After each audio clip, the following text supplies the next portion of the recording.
With rapid advancements in technology, renewable energy is growing fast. Electric cars are achieving longer driving ranges and wind farms are expanding. However, the efficiency of solar panels remains stagnant, with most commercial panels operating around 25%. Given that the sun provides an immense amount of energy, why is it so difficult for solar panels to harness it efficiently? Let's explore this issue from three perspectives: materials, environmental factors, and manufacturing processes. Most commercial solar panels are made of silicon, a semiconductor material widely used because of its low cost and durability. However, silicon has inherent limitations. The sun emits energy in different wavelengths, primarily in the visible and infrared regions.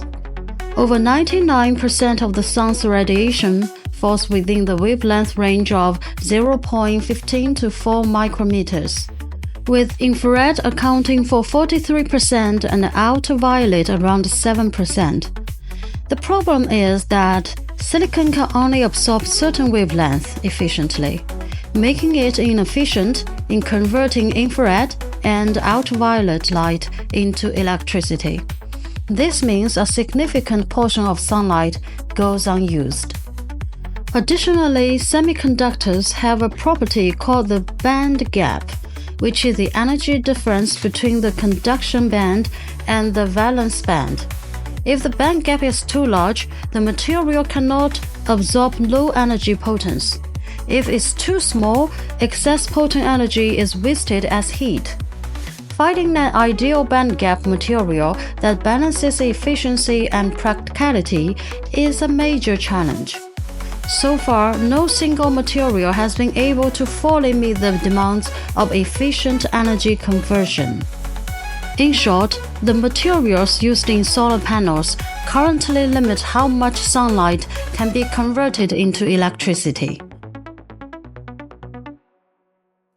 Some energy loss is inevitable due to the physical nature of converting photons into electricity. A major issue is heat loss.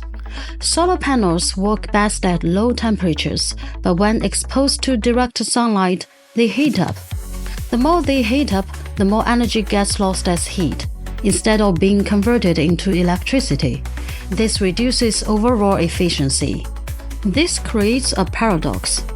Solar panels need sunlight to generate power, but too much sunlight raises their temperature and decreases efficiency. Some solar panels incorporate cooling systems to counteract this, but such systems increase cost and complexity. Furthermore, heat loss is not just caused by external temperatures, but also by the panel's own electrical load, making it impossible to eliminate this issue completely. When sunlight hits a solar panel, not all of it is absorbed. Some is reflected away. Manufacturers use anti-reflective coatings and structural designs to minimize reflection, but sunlight angle still affects absorption. For example, in winter at high latitudes, the sun stays low in the sky, resulting in less efficient light absorption. To maintain high efficiency under different lighting conditions, advanced tracking systems and optimized installation techniques are needed. Unlike laboratory conditions, real-world solar panels are exposed to outdoor environments. Dust, leaves, and other debris can accumulate on their surface, blocking sunlight and reducing absorption. In urban areas, buildings and trees can cast shadows, further reducing efficiency. Keeping solar panels clean, especially in large solar farms, is a significant challenge. Commercial solar panel production is constrained by both technology and cost. Some high-efficiency materials or manufacturing techniques are too expensive for widespread use.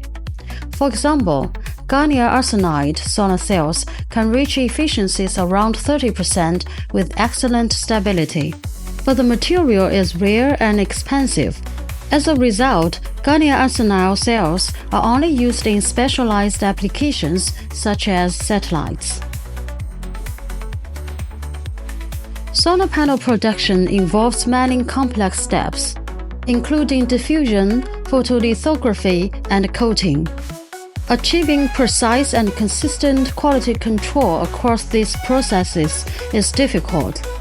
For instance, the design and manufacturing of electrical contacts significantly impact efficiency. High contact resistance can lead to energy loss. Additionally, impurities in silicon wafers, structural defects, and surface roughness all affect performance. These factors together explain why most commercial solar panels struggle to exceed 25% efficiency. Among these challenges, material limitations are the most crucial as they determine the theoretical maximum efficiency of a solar panel. Recently, a new material called perovskite has shown great promise. In laboratory conditions, perovskite solar cells have achieved an efficiency of 28.2%, and when layered with other materials, they can reach around 34%. However, for large-scale commercial use, perovskite still faces challenges in terms of stability and durability. Most research and development are needed before it can be widely adopted. The efficiency of solar panels is limited by material properties, environmental factors, and manufacturing constraints.